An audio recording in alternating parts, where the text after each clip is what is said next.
ಈ ದಿನವನ್ನು ವಿಶೇಷವಾಗಿಸೋಣ.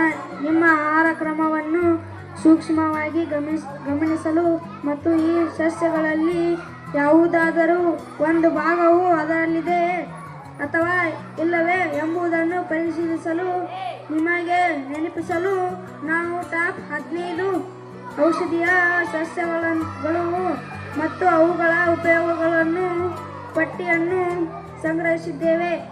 ನೀವು ಹಾಗೆ ಮಾಡಿದರೆ ಅಭಿನಂದನೆಗಳು. ಹಾಗೆ ಮಾಡದ ನಿಮ್ಮಲ್ಲಿ ಚಿಂತಿಸಬೇಡಿ, ನಿಮಗೆ ಇನ್ನೂ ಸಾಕಷ್ಟು ಸಮಯವಿದೆ. ಆದ್ದರಿಂದ ನಮ್ಮ ಸಮಯವನ್ನು ವ್ಯರ್ಥ ಮಾಡಬೇಡಿ. ಔಷಧೀಯ ಸಸ್ಯ ಎಂದರೇನು? ಈ ಪದವು ಸೂಚಿಸುವಂತೆ ಔಷಧೀಯ ಸಸ್ಯಗಳು ಔಷಧಿ ಉದ್ದೇಶಗಳಿಗಾಗಿ ಬಳಸಲ್ಪಡುತ್ತದೆ. ಇದು ಇರುವ ಅತ್ಯಂತ ಸರಳವಾದ ವ್ಯಾಖ್ಯಾನವಾಗಿದೆ, ಆದರೆ ಹೆಚ್ಚು ತಾಂತ್ರಿಕವಾಗಿರಲಿ. ಔಷಧೀಯ ಸಸ್ಯಗಳ ಪಠ್ಯಪುಸ್ತಕದ ವ್ಯಾಖ್ಯಾನವು ಔಷಧೀಯ ಸಸ್ಯಗಳ ದ್ಯುತಿಕಾರಕ ಚಯಾಪಚಯ ಕ್ರಿಯೆಗಳು ಮತ್ತು ಸಂಭಾವ್ಯ ಔಷಧ ಮೂಲಕಗಳಲ್ಲಿ ಸಮೃದ್ಧವಾಗಿದೆ. ದ್ಯುತಿಯಕ ಚಯಾಪಚಯ ಕ್ರಿಯೆಗಳು ಆಲ್ಕಲಾಯ್ಡ್ಗಳು, ಗ್ಲೂಕೋಸೈಡ್ಗಳು, ಕುಮರಿಗಳು, ಫ್ಲೇವನಾಯ್ಡ್ಗಳು, ಸ್ಟೀರಾಯ್ಡ್ಗಳು ಇತ್ಯಾದಿ. ನಿಮಗೆ ಅರ್ಥವಾಗಿದ್ದರೆ ಅದನ್ನು ನಿರ್ವಹಿಸಿ. ನೀವು ಪರೀಕ್ಷೆಗಳು ಹತ್ತಿರದಲ್ಲಿರುವ ವಿಜ್ಞಾನ ವಿದ್ಯಾರ್ಥಿಯಾಗಿದ್ದರೆ ಮಾತ್ರ ಅದು ನಿಮಗೆ ಮುಖ್ಯವಾಗುತ್ತದೆ. ಔಷಧೀಯ ಸಸ್ಯಗಳು ವ್ಯಾಪ್ತಿ ಮತ್ತು ಪ್ರಾಮುಖ್ಯತೆ.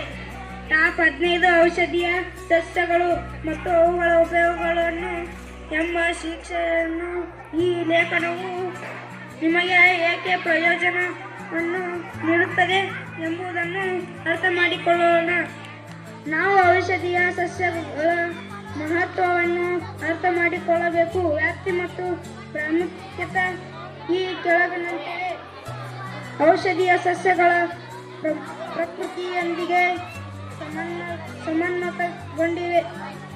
ಈ ಕಾರಣದಿಂದಾಗಿ ಔಷಧೀಯ ಸಸ್ಯಗಳ ಯಾವುದೇ ಅಥವಾ ಕನಿಷ್ಠ ಅಡ್ಡ ಪರಿಣಾಮಗಳನ್ನು ಹೊಂದಿರುವುದಿಲ್ಲ. ಹೆಚ್ಚು ಚಿಕಿತ್ಸೆಗಳು ಯಾವುದೇ ವಯಸ್ಸಿನ ಗುಂಪು ಅಥವಾ ಲಿಂಗವನ್ನು ಲೆಕ್ಕಿಸದೆ ಸ್ವತಂತ್ರವಾಗಿರುತ್ತದೆ. ಈ ಸಸ್ಯಗಳನ್ನು ಶತಮಾನಗಳಿಂದ ಸಂತರು ಮತ್ತು ವಿದ್ವಾಂಸರು ಬಳಸುತ್ತಿದ್ದಾರೆ ಮತ್ತು ವೇದಗಳು ಮತ್ತು ಪುರಾಣಗಳಲ್ಲಿ ಉಲ್ಲೇಖಿಸಲಾಗಿದೆ. ಮುಟ್ಟಿನ ಅಸ್ವಸ್ಥತೆ ಮತ್ತು ಜ್ವರಗಳಂತಹ ಸಾಮಾನ್ಯ ಕಾಯಿಲೆಗಳನ್ನು ಗುಣಪಡಿಸಲು ಔಷಧೀಯ ಸಸ್ಯಗಳನ್ನು ಬಳಸಲಿ.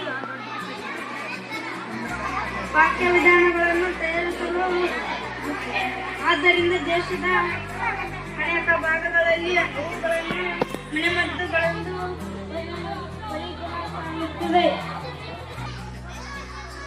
ನಿಮ್ಮ ಕಾಣ್ತವೆಲ್ಲ ಸಸ್ಯಗಳು ನೋಡಿರಿ, ಇವನ್ನೆಲ್ಲದು ನೋಡಿರಿಲ್ಲ? ಈಗ ನೋಡೋಣ, ಒಂದೊಂದಾಗಿ ಇದ್ರ ಬಗ್ಗೆ ಪರಿಚಯ ಮಾಡ್ಕೊಡ್ತೇನೆ. ಮೊದಲನೇದು ಏನೈತೆ ನೋಡ್ರಿ, ಇಲ್ಲಿ ಯಾವ ಪುಡಿ ಹೇಳಿದ್ದು? ಅರಿಶಿಣ ಪುಡಿ. ಅರಿಶಿಣವನ್ನ ಎಲ್ಲಿಂದ ತಗೊಳ್ತೀವಿ ನಾವು? ಔಷಧೀಯ ಸಸ್ಯ ಅಂದ್ರೆ ಔಷಧೀಯ ಸಸ್ಯ ಅಂತಾನು ಕರಿತೀವಿ.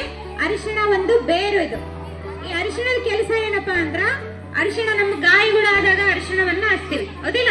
ಇದು ಆಂಟಿಬಯೋಟಿಕ್ ಆಗಿ ಕೆಲಸವನ್ನ ಮಾಡುತ್ತೆ. ಅರ್ಥಾಯ್ತು? ಗಾಯಗಳಾದಾಗ ಅರಿಶಿಣವನ್ನ ಹಚ್ತೀವಿ. ಅಷ್ಟೇ ಅಂದ್ರೆ ಹಾಲು ಕುಡಿಯುವಾಗನು ಕೂಡ ಒಂದು ಚಿಟಿಕೆ ಅರಿಶಿಣವನ್ನ ಹಾಕೊಂಡು ಕುಡಿದ್ರಂದ್ರ ನಮ್ಮ ಏನಂದ್ರ ದೇಹದಲ್ಲಿ ರೋಗ ನಿರೋಧಕ ಶಕ್ತಿಯನ್ನು ಕೂಡ ಇದು ಹೆಚ್ಚು ಮಾಡುತ್ತ. ಅದೇ ರೀತಿ ಎರಡನೇ ಗಿಡ, ಇದು ಯಾವ ಗಿಡ ಹೇಳ್ರಿ? ಎಲೋವೆರಾ ಗಿಡ. ಕನ್ನಡದ ನಾವು ಲೋಳೆ ಸರ ಅಂತ ಕರಿತೀವಿ. ನೋಡು, ಇದ್ರದ್ದು ಎಲೆ ನೋಡ್ರಿ ದಪ್ಪ ಐತೆ. ಮುಟ್ಟಿದ್ರೆ ನಮಗ ದಪ್ಪನೆ ಅನುಭವ ಕಾಣಿಸುತ್ತ. ಇದ್ರ ಒಳಗಡೆ ಲೋಳೆ ಆಗಿರ್ತಕ್ಕಂತಹ ಪದರ ಇರುತ್ತ.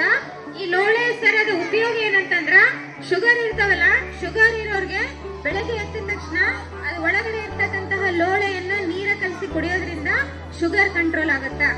ಅಷ್ಟೇ ಅಲ್ಲದೆ ಇದನ್ನ ಆರೋಗ್ಯಕ್ಕೆ, ಚರ್ಮದ ಆರೈಕೆಗೆ ಮಾಡ್ತೀವಿ. ಕೂದಲ